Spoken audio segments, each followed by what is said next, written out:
মুখ্যমন্ত্রী। ভিন রাজ্যে বাংলার 22 লক্ষের বেশি শ্রমিক, পরিযায়ী শ্রমিক ফিরলেই 5 লক্ষ টাকা, নতুন কাজ না পেলে মাসে 5,000 টাকা। নবান্ন থেকে ঘোষণা মুখ্যমন্ত্রী মমতা বন্দ্যোপাধ্যায়ের, ভোটে জিততে প্রকল্পের ললিপপ। মমতার কি বলেছেন মমতা বন্দ্যোপাধ্যায়, শুনি। বাংলা ভাষার কথা বলার জন্য এখনো পর্যন্ত হেনস্থার শিকার হয়েছে প্রায় 22 লক্ষ পরিযায়ী শ্রমিক ও তাদের পরিবার। তাদের অপরাধী তকমা দেওয়া হচ্ছে, বাংলা ভাষায় কথা বলে যেন অপরাধ। কাজে এটা নিয়ে আমরা একটা সিদ্ধান্ত নিয়েছি, পরিযায়ী শ্রমিকদের জন্য নতুন বাংলায় যে সকল পরিযায়ী শ্রমিক বাংলার বাইরে কাজ করতে চাইছে সরকার, তাদের বাড়িতে যতদিন তারা যদি নিজেরা কাজ চলে আসবে, নতুন কাজের ব্যবস্থা না হবে ততদিন সরকার তাদের পুনর্বাসনের জন্য আমরা একটা পরিকল্পনা গঠন করেছি। ঘোষণা করলেন। এই পরিকল্পনাটা আমরা নাম দিয়েছি শ্রমক। আসুন শুনুন। এককালীন ভ্রমণ সহায়তা সহ আমরা 5,000 টাকা দিই। পুনর্বাসন ভাতা মানে আমরা ফিরে আসার পর 12 মাস মানে 1 বছর নতুন কাজের ব্যবস্থা না হওয়া অবধি প্রতি মাসে তাদের 5,000 টাকা করে দেওয়া হবে। ফিরে আসা শ্রমিকদের মধ্যে আমরা দেখব দক্ষতা কার কিভাবে আছে, এবং যে দক্ষতা থাকে দরকার হলে আমরা তাদের আবার প্রশিক্ষণ দেবো, এই বিভিন্ন কাজে ইনভলভ করবো। আমাদের সঙ্গে এই মুহূর্তে টেলিফোন লাইনে রয়েছেন কেন্দ্রীয় প্রতিমন্ত্রী সুকান্ত মজুমদার। সুকান্ত বাবু, আমি সন্তু পান রয়েছে। আমি সরাসরি জানতে চাই যে মমতা বন্দ্যোপাধ্যায় লক্ষ্মীর ভান্ডারের পাশাপাশি এবার পরিযায়ী চোপ দিচ্ছেন, বলছেন ভিন রাজ্য থেকে ফিরে এলেই 5 লক্ষ টাকা, মাসে মাসে আবার 5,000 টাকা। আপনার প্রতিক্রিয়া?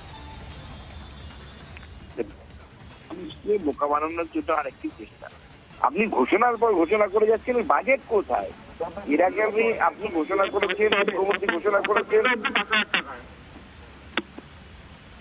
দেখুন, মুখ্যমন্ত্রী এর আগে ঘোষণা করেছেন যে 8,000 কোটি 8,000 প্রতি বিধানসভায়, অর্থাৎ প্রতি বুথে 10 লক্ষ টাকা করে দেবে। 80,000 বুথ, 8,000 কোটি টাকা সেখানে লাগবে। তার বাজেটে সংস্থান কোথায়?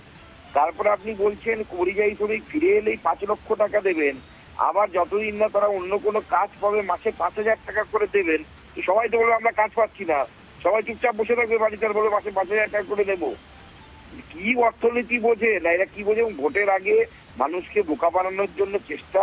রাজ্য সরকারের ভাড়ের মা ভবানী, উনি বাজেটে দেখান না যে কোথায় ওনার টাকা আছে, কোন হেড থেকে এই টাকাটা দেবেন, কোথা থেকে টাকাটা আসবে, অর্থের সংস্থান কোথা থেকে হবে।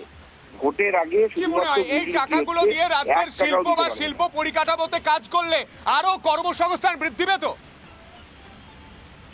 দেখুন, এই পরিমাণ টাকা রাজ্য সরকারের ভাড়ারে নেই।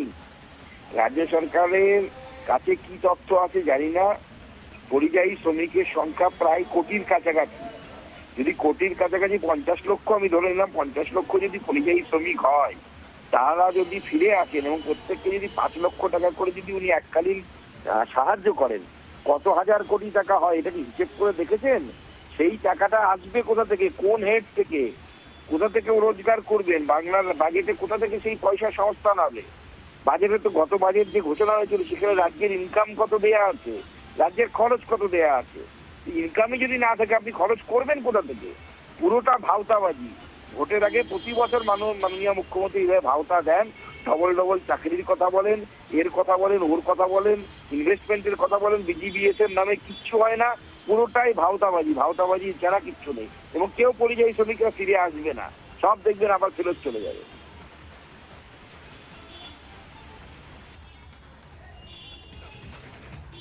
ভোটের আগে ভাওতাবাজি বলছেন কেন্দ্রীয় প্রতিমন্ত্রী সুকান্ত মজুমদার। সুকান্ত বাবু, আপনাকে অসংখ্য ধন্যবাদ আমাদের সময় দেওয়ার জন্য।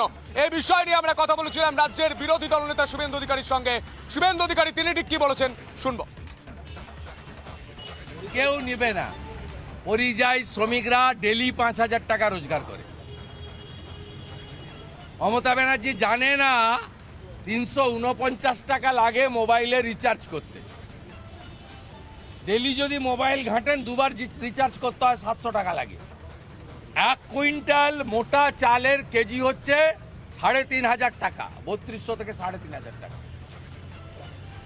15 টাকা প্রায়, কখনো 14-15 আলুর কেজি।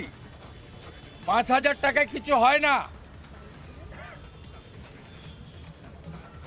5,000 টাকা ডেলি রোজগার যারা করেন তারা 5,000 টাকার লোভে, তাও তো আপনি 6 মাসের জন্য দেবেন, ভোটের পরে বন্ধ হবে।